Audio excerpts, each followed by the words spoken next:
Justamente la relación con los medios en todo el continente es complicada. Cristina está con eso, Fernández de Kirchner, el presidente Lugo también es muy criticado por los diarios.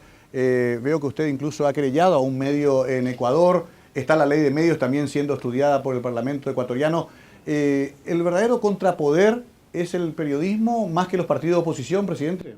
Por supuesto, nuestro mayor adversario político, sin ninguna duda, ha sido cierta prensa, que siempre ha jugado un rol político, pero más que nunca en estos 4 años de mi gobierno, donde se derrumbó la partidocracia le llamamos a los partidos políticos tradicionales, y en forma descarada ocuparon ese puesto, y hay medios que conspiran, todos los días una nueva mentira, desinforman, manipulan, y ese es un debate que sin miedo debemos tratar en América Latina, pero aquí criticar a esos negocios dedicados, con todo respeto, no sé, Canal 9, no conozco, supongo que un canal muy serio, pero criticar a esos negocios dedicados a la comunicación es poco menos que criticar a Dios. Me recuerda a la época de la colonia, ¿verdad?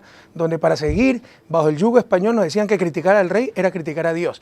O sea, eso equivaldría a decir que criticar al presidente es criticar a la democracia. Aquí todos estamos defendiendo la libertad de expresión, pero precisamente por una verdadera libertad de expresión hay que analizar el rol de esos medios. Usted lo ha dicho.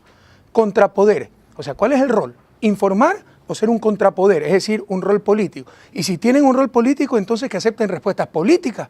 Pero cuando se le da una respuesta política, atentado a la libertad de expresión. Pónganse de acuerdo. O son medios de comunicación o son actores políticos. Si son actores políticos, acepten respuestas políticas. Es un debate que se está llevando a cabo también en Paraguay, por eso a mí me parece muy interesante plantearlo y llevarlo incluso al tema legislativo. ¿Una ley de medios es una ley mordaza, como se suele decir, o es regular la actividad de nosotros los comunicadores? Usted seguramente, Mario, es periodista, si no profesional, con mucha experiencia o ambas cosas. Revisen en qué país del mundo no hay ley de medios, no hay un consejo de regulación. Eso ya está estipulado en la Constitución del 2008, se está rompiendo en estos momentos la Constitución en el Ecuador. Se dio un año para tener esa ley de medios, no es ley de medios, entre paréntesis, es ley de comunicación, que incluye medios, ¿verdad?, de comunicación. Y cierta prensa en Ecuador ha estado bloqueando sistemáticamente que salga esa ley porque no quieren ninguna clase de regulación, ni rendir cuentas a nadie. Y por favor, ustedes deben tener claro, Mario, y seguramente usted lo tiene, que un medio de comunicación es que vende corbatas, pues si de repente vende una corbata con cierta falla o de un color horroroso, no perjudica prácticamente a nadie. Pero si nos dan mala información, pueden crear hasta una guerra civil, pueden destruir una sociedad. Esa sociedad, en consecuencia, tiene que tener capacidad de regulación de esos medios de comunicación, que no significa censura. Pero les pongo un ejemplo. Los medios de comunicación en mi país, privados, por ser privados, creen que pueden escoger qué informar y qué no informar. La otra vez un acontecimiento histórico en Ecuador. Recuperamos un campo que tenía hace décadas una empresa transnacional en el Golfo, el único campo de gas que tenemos, lo recuperamos para el Estado. No sacaron media palabra, un periódico no sacó media palabra. Pero un crimen en una ciudad, la quinta o sexta más poblada, donde el hijo del asesinado acusaba al gobierno, lo sacaron en primera página 4 o 5 columnas. ¿Es eso ser objetivo? ¿Es eso cumplir con el rol de informar? Escoger qué se informa y qué no se informa, no con el afán de comunicar, de informar, sino para hacer daño a un gobierno. Son las cosas que tenemos que debatir en América Latina. En todo caso, esas leyes tratan estos problemas. La ley que se está debatiendo en Ecuador, Mario, no es iniciativa ejecutiva, es iniciativa legislativa. Todavía no la conozco, pero ya es la ley mordaza, es una manipulación de Correa para callar los medios críticos. ¿Cómo se puede hacer patria con tantas elucubraciones, con tanta mala fe? Esperemos que esté esa ley. Y bueno, que se abra el debate a nivel América Latina si era la tan mentada ley mordaza. Ahora, para redondear ese concepto, presidente, y es muy interesante este debate, es muy útil para nosotros los paraguayos también, hay un antiguo adagio que reza: a los problemas de la libertad de prensa, mayor libertad de prensa. ¿No habrá que dejar que eso se decante solo, que la misma población con mayor educación sepa qué le están diciendo, qué le están mintiendo, que sea finalmente el receptor de la información el que decida qué ver y qué no ver, presidente? La comunicación es lo que llamamos los economistas un bien público. Y esos son los debates científicos, técnicos que tenemos que hacer, académicos. Es un bien público. ¿Cuál es la diferencia entre un bien público y un bien privado? La corbata. Si usted se compra una corbata horrorosa, usted es el que queda en ridículo y nadie más, ¿verdad? Pero si nos dan mala información, si nos dan pésima comunicación, programas donde solo se ve violencia, discriminación, sexismo, etcétera, se enferma la sociedad, se enferman nuestros jóvenes, toda la sociedad se enferma. En consecuencia hay que tener mucho más cuidado con la provisión de esos bienes que llamamos economía, insisto, bienes públicos. Y la contradicción de base en la prensa burguesa es que son negocios con fines de lucro, privados con fines de lucro, proveyendo un bien social, un bien público. Entonces entra en contradicción ese bien, ese fin de lucro con el objetivo social de comunicar. Y por ello, la obligación de esa sociedad, el derecho y el deber de esa sociedad de regular la provisión de esos bienes públicos. Lo más curioso, presidente Correa, es que muchos de estos sectores representados por estos medios, y nos incluimos también nosotros, también representan a otros sectores financieros, bancos, empresas muy grandes, y han sido los sectores más beneficiados con estos gobiernos últimamente en Latinoamérica. Un crecimiento importante, creo que tiene buenas noticias de su país justamente ahora. En Paraguay también hemos tenido un crecimiento récord. En la Argentina otra vez el primer trimestre de Vudú ha sido muy bueno. Sin embargo, pareciera que ese mejoramiento económico que también, digamos, favorece a estos medios y a sus grupos empresariales, no son lo suficiente. Por lo tanto, la pregunta es, ¿qué estarían buscando estos grupos? ¿O por qué reaccionan así estos grupos? En todo caso, déjeme reflexionar un poco sobre la primera parte o la introducción a su pregunta. Usted lo ha dicho. ¿Cuál era la estrategia de Ecuador? ¿Cuál es? Todo emporio económico ponía su medio de comunicación. ¿Para informar? No, para defender sus negocios. Hemos dado un paso trascendental en Ecuador con la última consulta popular, donde la pregunta 3 decía prohibir a los bancos y a los medios de comunicación nacionales tener cualquier otra clase de negocio, fuera del área financiera o fuera del área comunicacional, para evitar esos conflictos de intereses. Porque vea, cuando yo llegué al gobierno, los 6 o 7 canales de televisión nacionales, por lo menos 5 pertenecían a banqueros. Entonces usted trata de hacer una medida contra la banca y tiene una campaña informativa tremenda que es poco menos que un retardado mental. ¿Por qué? Porque están defendiendo intereses, no es que están informando.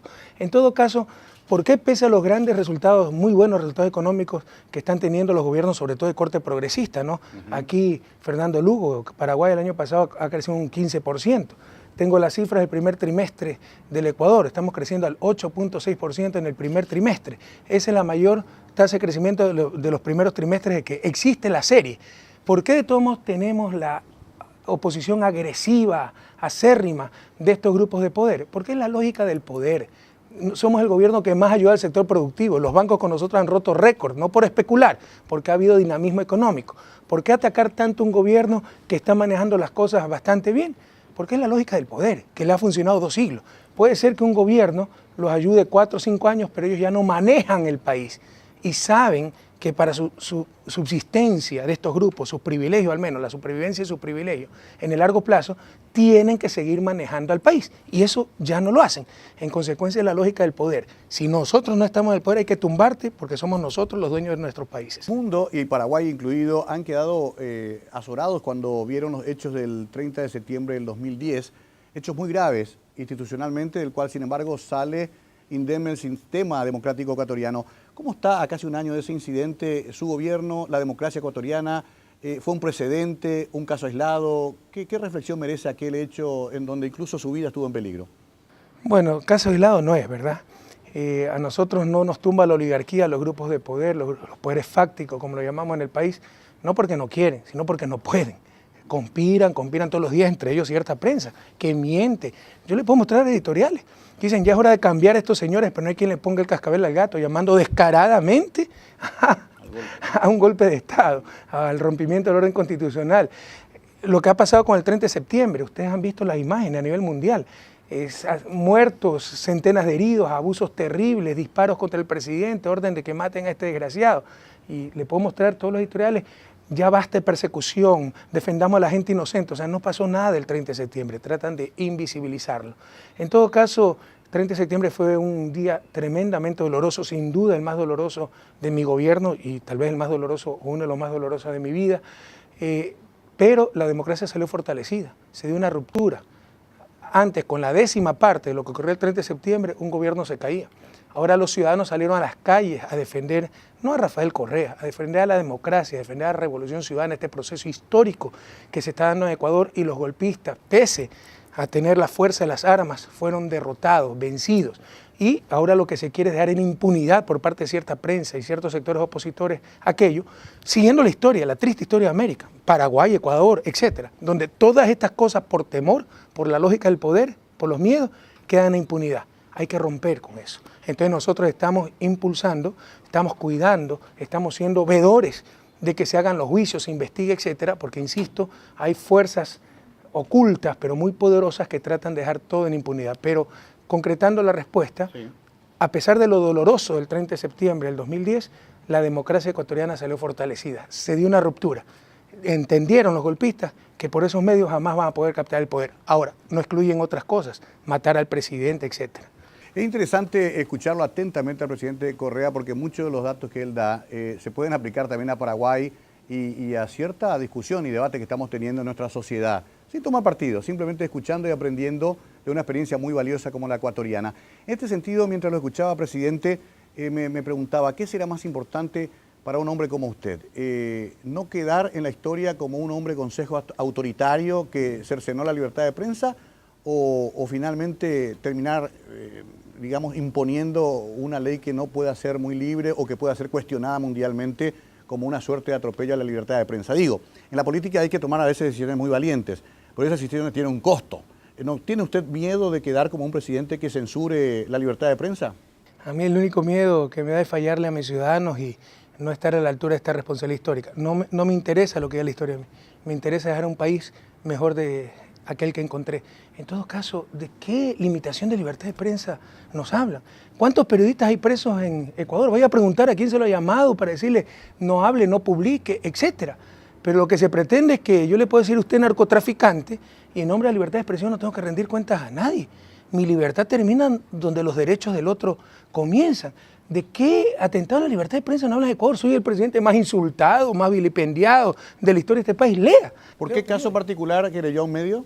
Porque escribió, ¿ya?, ese tipo que el dictador había ordenado disparar a discreción en un hospital, sin previo aviso, en un hospital lleno de civiles. Eso lo escribe una columna de opinión. ¿Eso es opinión o abierta calumnia? Y le hemos dicho, señores, reconozcan que mintieron y se acaba el juicio. Pero es la soberbia, ¿no? No, usted tiene que someterse a nosotros, presidente, y le podemos decir lo que sea. Podemos mentir, tenemos carta blanca para hacer lo que nos dé la gana. Eso no es libertad de expresión, eso es calumnia, injuria, infamia, libertinaje. Perdón, querelló al periodista y también al medio, Sí, inclusive a los directores. Si usted lo muerde un perro bravo, ¿la culpa es del perro bravo o del dueño del perro? Entonces esa es la táctica que utiliza esa prensa corrupta. Escoge a cualquier descalificado, como que si uno por ser funcionario público, esas es otra de las cosas que ve reflexionada América Latina, son los conceptos totalmente errados que nos tratan de imponer. Que uno por ser funcionario público tiene que ser insultado, vilipendiado y uno tiene que decir muchas gracias, viva la libertad de expresión. Como que si por ser funcionario público uno deja la dignidad a un lado, uno deja de tener familia, como que si la esposa de uno, los hijos de uno no leen tanta calumnia. Con esa lógica, si eso fuera correcto, ¿qué persona decente puede entrar a la vida pública? Es torpe, incluso socialmente torpe, porque solo los peores pues irán a la vida pública. Eso no tiene ningún sentido, no resiste ningún argumento, pero son las cosas que nos tratan de hacer creer, con las que nos tratan de convencer para seguir teniendo carta blanca para hacer lo que le dé la gana. Ahí está el marco jurídico ecuatoriano. Estamos actuando estrictamente en apego a la ley. Se ha injuriado. Y le hemos dicho, se acaba el juicio si reconocen que injuriaron. No, usted tiene que retirar la denuncia porque nosotros podemos hacer lo que nos da la gana. Y así tampoco, sino que hagan una consulta popular proponiendo al pueblo ecuatoriano que los periodistas están por encima de la Constitución y la ley y pueden hacer lo que les dé la gana. El debate está abierto en Paraguay también, por eso ahondábamos en este tema. Sabemos que el presidente Correa tiene muchas actividades para esta fecha. Obviamente que todo lo que atañe al Mercosur es un tema aparte que lo iremos registrando también en la medida que se hagan las reuniones y plenarias. Pero para ensayar una conclusión y dejarlo en libertad al presidente Correa, me gustaría hacer un repaso del presente y futuro inmediato de Ecuador. Hay un país más ordenado financieramente, unos números muy positivos. ¿Qué más le falta a Ecuador? Sobre todo porque en Paraguay esa pregunta se traslada siempre a la lucha contra la pobreza, que parece nunca alcanzar ningún número positivo, presidente, para poder hacer retroceder ese flagelo continental. ¿Qué hacen ustedes? Mire, yo soy muy escéptico, como economista soy muy escéptico de las cifras macroeconómicas. Estos pueden ser conceptos vacíos. Es muy fácil crecer si entrego, regalo el país a las transnacionales. Yo hubiera podido desde el primer año de gobierno triplicar la cifra de crecimiento y de inversión si permitía que las transnacionales se me sigan llevando todo el petróleo. Pero, por ejemplo, en los primeros 3 años de mi gobierno, la producción petrolera privada decayó porque dejaron de invertir, porque empezamos a renegociar los contratos petroleros. Gracias a esa renegociación, este año vamos a tener unos 800 millones de dólares adicionales, no por incremento de precio, sino porque el petróleo, que es el pueblo ecuatoriano, ya se queda en las manos del pueblo ecuatoriano. En todo caso, las cifras macroeconómicas son coyunturales, no reflejan, no son sinónimos de bienestar, como usted bien dice, no reflejan necesariamente reducción de pobreza, puede haber altas tasas de crecimiento y crecimiento también de la pobreza. En todo caso, en el modelo económico ecuatoriano, no solo estamos obteniendo adecuadas tasas de crecimiento, sino reducción de pobreza y mejora de la igualdad, que es uno de los desafíos inmensos de América Latina, con todo respeto de países como Paraguay, que junto a Ecuador son de los países más desiguales de la región, que ya la más desigual del mundo, extremadamente ricos y extremadamente pobres. Eso debe ser un eje transversal en cualquier política pública de cualquier gobierno de cualquier país latinoamericano. Pero el desarrollo va mucho más allá de eso. Básicamente, por ejemplo, talento humano. Tenemos que invertir mucho en educación, tenemos que invertir mucho en educación superior. En el último ranking, y yo soy académico, usted sabe, vengo de la universidad, de las 200 mejores universidades del mundo, no hay una sola latinoamericana. Son las cosas que debemos tratar a nivel de región. Tenemos que invertir mucho en ciencia y tecnología, son cosas que van más allá de ideología. O sea, la ciencia y tecnología, un adelanto tecnológico puede tener muchísimo más repercusiones sociales, políticas, económicas que cualquier ideología, que cualquier filosofía.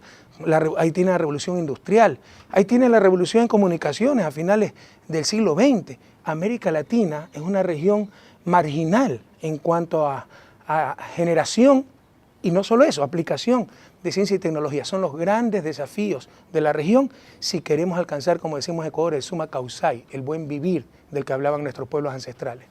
Un estadista con nosotros, fuerte, con sus convicciones muy firmes y con sus opiniones muy valiosas también para nosotros los paraguayos. Por eso, con mucho respeto lo abordamos hoy, le agradecemos su tiempo. Hay una larga historia de relación con Ecuador y Paraguay. Agradecemos al embajador que siempre está también en contacto con nosotros. Y es muy importante que esto quede para la reflexión en cada hogar paraguayo, para escuchar libremente a un presidente discutido, polémico, pero al mismo tiempo con mucha energía y muy vital. Capaz que cuando se retire lo tengamos como colega periodista, ¿por qué no? Don Rafael Correa, me encantaría gracias. Hacer buen periodismo. ¿Por qué no, verdad? En todo caso... Ya tiene un puesto en Canal 9 si quiere. Muchas gracias, me encantaría pues, poder visitar Paraguay, una tierra tan linda. En todo caso, presidente, ¿no? Algunos detalles, ¿no? Recuerde que Fernando Lugo vivió 5 años en Ecuador y estamos muy agradecidos. Cierto. Lo consideramos un ecuatoriano más, ¿no? Y existen excelentes relaciones en estos momentos entre Paraguay y Ecuador, relaciones que debemos mejorar, ¿no? Pero gracias a Dios son excelentes. Presidente, en nombre del Paraguay y sobre todo de Canal 9 le decimos muchas gracias y bienvenido a Paraguay. No, gracias a usted, Mario, y que viva Paraguay. Que viva Paraguay, la frase final del presidente Rafael Correa. Nosotros vamos a la pausa o directamente a estudios con Yolanda y Belén. Luego seguimos en la mañana de cada día.